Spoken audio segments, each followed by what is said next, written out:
going to study about electric charges and field, which is the first chapter of class 12 physics. तो उससे पहले हम लोग पढ़ेंगे इलेक्ट्रोस्टैटिक्स। तो इलेक्ट्रोस्टैटिक्स फिजिक्स का एक ऐसा ब्रांच है जिसमें हम लोग वैसे चार्ज के बारे में पढ़ते हैं जो रेस्ट में होते हैं। Study of charges at rest. Electro means charge, statics means rest, ठीक है। उसके बाद चार्ज एक स्केलर क्वांटिटी होता है। Charge is a scalar quantity. Charge is a derived quantity. Charge कैसे क्वांटिटी है? Derived quantity. हम लोग चार्ज को डिराइव्ड क्वांटिटी क्यों कहते हैं? क्योंकि फंडामेंटल क्वांटिटीज पर डिपेंड करते हैं। जैसे आपने पढ़ा है Q equals current into time, मतलब Q equals I T। So charge is a derived quantity. Next, dimensional formula.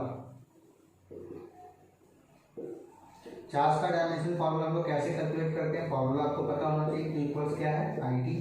Current के लिए हम लोग A यूज करते हैं, टाइम के लिए क्या? T। तो चार्ज का हमारा डायमेंशनल फार्मूला हुआ AT, ठीक है। उसके बाद ऐसा यूनिट ऑफ चार्ज क्या होता है? हमारा कूलम होता है, जिसे हम लोग कैपिटल C से डिनोट करते हैं, ठीक। हमारे पास सीरीज यूनिट भी है चार्ज के। एक यूनिट है हमारा इलेक्ट्रोस्टैटिक यूनिट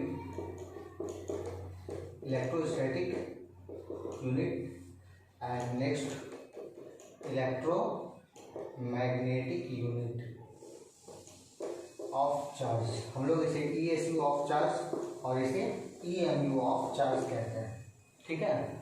ESU को हम लोग स्टैट कूलम भी बोलते हैं, स्टैट कूलम, और EMU को हम लोग बोलते हैं एब्सोल्यूट कूलम। तो एक रिलेशन होता है, आपको याद रखना होगा। 1 coulomb equals 3 × 10⁹ ESU of charge and 1 coulomb equals 1/10 EMU of charge, ठीक है। तो चार्ज स्केलर क्वांटिटी होता है, डिराइव्ड क्वांटिटी है, क्योंकि ये फंडामेंटल क्वांटिटीज पर डिपेंड कर रहे हैं। इसका डायमेंशनल फार्मूला कैसे निकालते हैं आपने देखा। डायमेंशनल फार्मूला क्या आता है? AT। ऐसा unit of charge is coulomb. CGS unit electrostatic unit and EMU। Electrostatic units को हम लोग स्टैट कूलम भी कहते हैं और इलेक्ट्रोमैग्नेटिक यूनिट को हम लोग एब्सोल्यूट कूलम भी कहते हैं। और 1 coulomb equals 3 × 10⁹ ESU of charge and 1 coulomb equals 1/10 EMU of charge, ठीक है। उसके बाद हम लोग पढ़ेंगे properties of charges. Properties of charge. तो चार्ज हमारे दो तरह के होते हैं मेनली। एक होता है पॉजिटिव चार्ज और दूसरा नेगेटिव चार्ज। तो टाइप्स हमारे क्या होंगे चार्ज के? Positive and negative. सेकंड क्या होता है? लाइक चार्जेस जो होते हैं, मीन्स पॉजिटिव एंड नेगेटिव, है ना, वो हमारा लाइक चार्ज रिपेल करता है एक दूसरे को, रिपेल ईच अदर। जबकि unlike charge means positive negative. Unlike charges attract each other. दोनों क्या करते हैं? अट्रैक्ट करते हैं। Charge is additive in nature. Charge हमारा क्या होता है? एडिटिव नेचर का होता है। हम लोग उसे ऐड कर सकते हैं अलजेब्रिकली। तो एग्जांपल आप समझ सकते हैं। 2 कूलम प्लस 6 कूलम कितना होगा हमारा? 5 कूलम प्लस 8 कूलम 13 कूलम, है ना। तो चार्ज एडिटिव नेचर का होता है। नेक्स्ट प्रॉपर्टीज हमारे पास जो है, चार्ज इज ट्रांसफरेबल। चार्ज को हम लोग ट्रांसफर कर सकते हैं एक बॉडी से दूसरे बॉडी। तो charge is transferable.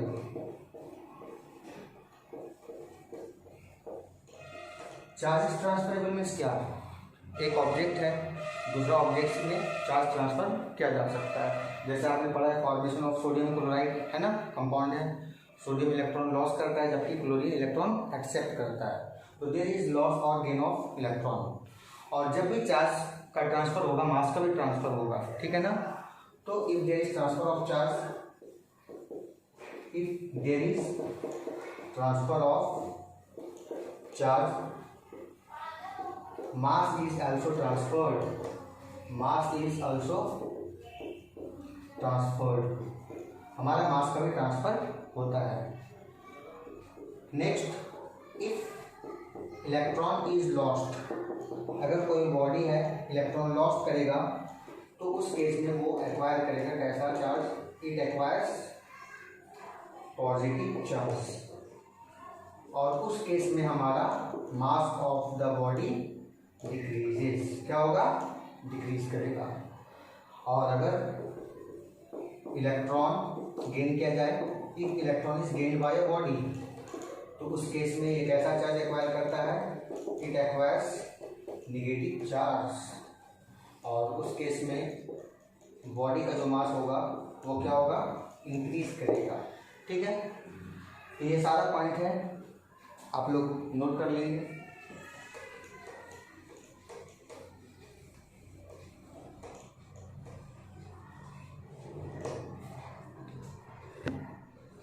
Next property हमारा है क्या, charge is quantized, charge is quantized, हम लोग इसी को क्वांटाइजेशन ऑफ चार्ज बोलते हैं, क्वांटाइजेशन ऑफ चार्ज।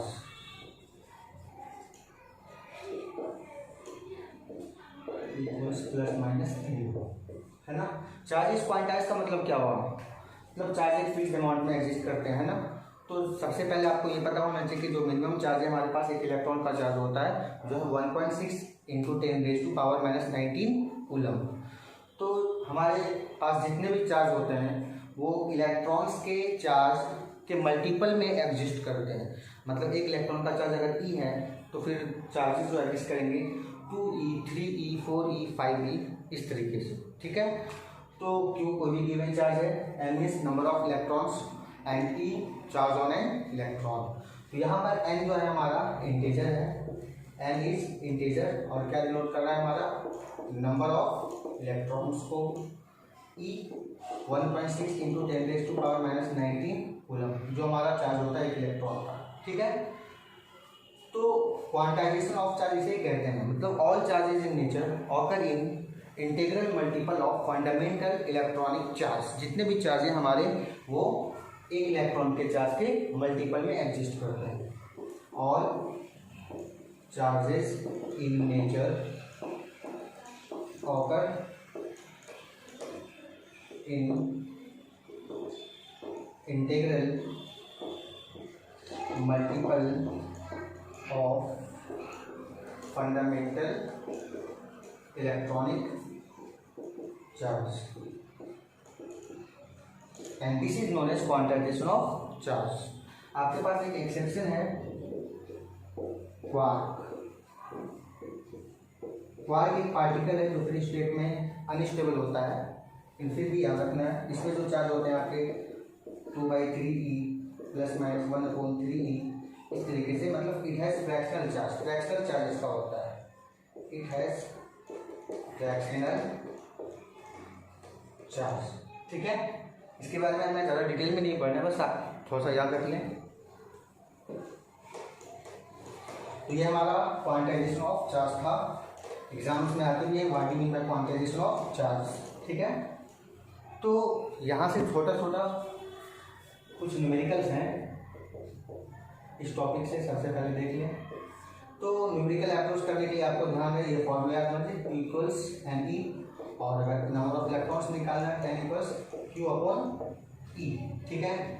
जैसे एक क्वेश्चन 10 1.6 × 10⁻⁻21 कूलम चार्ज एग्जिस्ट का ये चार्ज पॉसिबल है। तो आप लोग क्वांटिटेशन ऑफ चार्ज का यूज करके बना सकते हैं। Q क्या होता है NE, ठीक है, और N क्या होगा हमारा Q/E। चार्ज क्या गिवन है हमारा 1.6 इंटू 10⁻⁻21 और इलेक्ट्रॉन का चार्ज आपको पता है 1.6 इंटू 10⁻⁻19। ये कैंसिल होगा, ये आपका क्या बचेगा 10⁻⁻21 upon 10⁻⁻19 equals 10⁻⁻2। It means 1/10², it means 1/100। तो यहाँ पर n जो है 1/100 आया। आप देख सकते हैं कि यहाँ पर n जो है इंटीजर नहीं है, n इज नॉट इंटीजर। अगर ये इंटीजर नहीं है, क्योंकि आपने कंडीशन ऑफ चार्ज में पढ़ा n should be N integer, so 1.6 into 10⁻⁻21 coulomb charge does not exist. क्या बात क्लियर है? दूसरा वे क्या है अप्रोच करने का, आप 10⁻⁻19 जो है उससे आप मैच करा सकते हैं कि अगर कोई वैल्यू उससे छोटी होगी तो वो चार्ज एग्जिस्ट नहीं करेंगे, और अगर उससे कोई वैल्यू बड़ा है तो वो चार्ज एग्जिस्ट करेगा। ठीक है, नोट डाउन।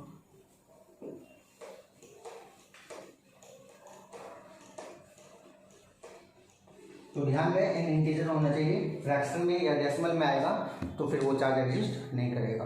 चलिए अब आप बताएंगे which of the following charge is not possible. इनमें से दिया गया कौन सा पॉसिबल नहीं है। First option 6.4 into 10⁻⁻16 coulomb. Second option 4.8 into 10⁻⁻10 coulomb. 1.6 into 10⁻⁻26 coulomb. And last option 1.6 into 10⁻⁻6 coulomb. Solve हो जाएगा। देखो दो तरीका मैंने आपको बताया। सबसे पहले अगर वो 16 का मल्टीपल है वो चेक करो। 16 के मल्टीपल्स तो सारे हैं, है ना, 1.6 और 6.4 कैंसिल होकर 4 आएंगे। उसके बाद आपको मेनली चेक क्या करने बताया था, पावर चेक करने बताया था। तो पावर चेक करके देखो 10⁻⁻16 और आपको बताया था चार्ज इलेक्ट्रॉन है ना 1.6 इंटू 10⁻⁻19। तो 10⁻⁻19 से आप कंपेयर करो, -16 बड़ा है। जब बड़ा है तो ये चार्ज क्या होगा, पॉसिबल है। ठीक, सिमिलरली 10⁻⁻10 ये भी पॉसिबल होगा क्योंकि -10 बड़ा है 10⁻⁻19 से। यहाँ पर देखो 10⁻⁻26 है ना, ये 10⁻⁻19 से छोटा वैल्यू है, तो क्या ये पॉसिबल होगा? नहीं। और सिमिलरली यहाँ पर ये भी पॉसिबल। क्या बात समझ में आया? ये तो आपका वो अप्रोच था। और आप न्यूमेरिकली जाना चाहते हो तो Q इक्वल्स N लगाएंगे। सारे में आप चेक कर सकते हैं। L इक्वल्स क्या होगा हमारा Q/E, जहाँ पर इफ N इज इंटीजर तो चार्ज पॉसिबल होगा। ठीक है, और इफ n इज फ्रैक्शन और डेसिमल, अगर फ्रैक्शन में है या डेसिमल में है तब आपका charge is not possible and does not exist. क्या बात समझ में आया? ये अप्रोच करने का तरीका हुआ इस न्यूमेरिकल के लिए।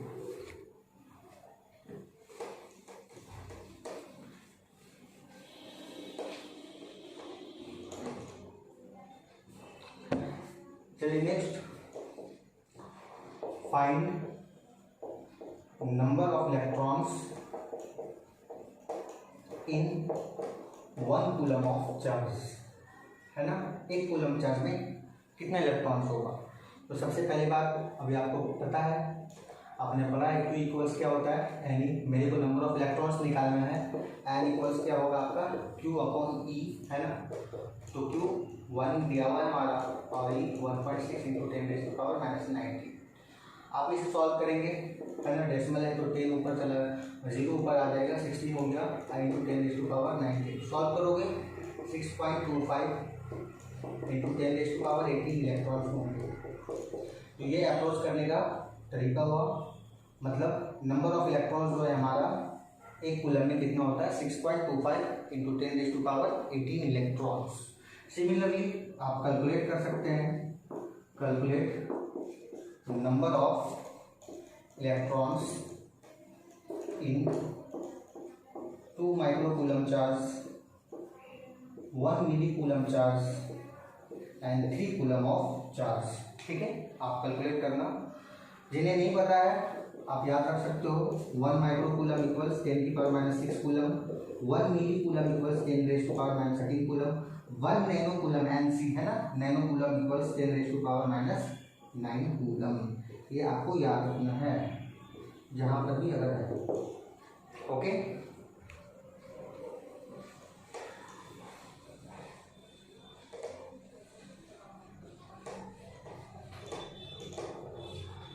तो आगे बढ़ते हैं हम लोग। नेक्स्ट प्रॉपर्टी हमारा है charge is conserved. Charge is conserved, ये आ गया आपका law of conservation of charge. Law of conservation of charge. देखो चार्ज इज कंजर्व्ड मीन्स क्या हुआ, किसी भी आइसोलेटेड सिस्टम का जो होता है चार्ज वो कांस्टेंट होता है, कंजर्व होता है। Charge can neither be created not destroyed. तो क्या होगा, the total charge of an isolated system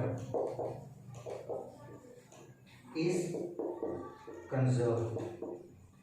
आप ये भी बोल सकते हैं charge can neither be created not destroyed. समझने के लिए कोई एक आइसोलेटेड सिस्टम है, इसमें A, B और C बॉडी है, इनके इसका चार्ज 2 कूलम है, इसका चार्ज 3 कूलम है, इसका चार्ज 5 कूलम है। ठीक है, कुछ देर बाद A, B और C इन तीनों में चार्ज का ट्रांसफर हुआ। ठीक है, और इस तरीके से हुआ कि जो इस पे बाद में जो चार्ज हो गया 1 कूलम हो गया, इस पे जो चार्ज आया हमारा 2 कूलम हो गया, तो C पर चार्ज बदलेगा, चार्ज ऑन C इक्वल्स 1। तो आपको यहाँ पर law of conservation of charge लगाना है। बताइए सबसे पहले टोटल चार्ज इस केस में हमारे पास कितना होगा, 2 coulomb plus 3 coulomb plus 5 coulomb, कितना है अपने पास 10 कूलम। तो 10 कूलम चार्ज है हमारा, और यहाँ पर जो चार्ज है हमारा A और B और C, A पर कितना है 1 कूलम चार्ज है, B पर कितना है 2 कूलम चार्ज है, और हमारे को C पर निकालना है। तो टोटल चार्ज जो पहले था और बाद में इक्वल लेंथ होना चाहिए ना, तो फिर क्या होगा, ये जो 3 कूलम चार्ज आया हमारा ये होगा 1 कूलम प्लस 2 कूलम प्लस जो हमारा C है उसका। तो C का कैसे निकालोगे आप, C पर चार्ज 2 और 1 3 कूलम है ना, तो 10 कूलम माइनस 3 कूलम, तो C पर हमारा कितना कूलम आ जाएगा 7 कूलम चार्ज। क्या बात समझ में आया। तो ये law of conservation of charge था हमारा।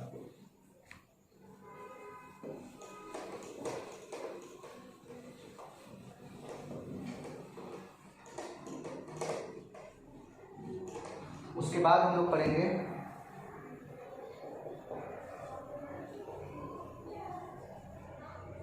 Charge can not exist without mass.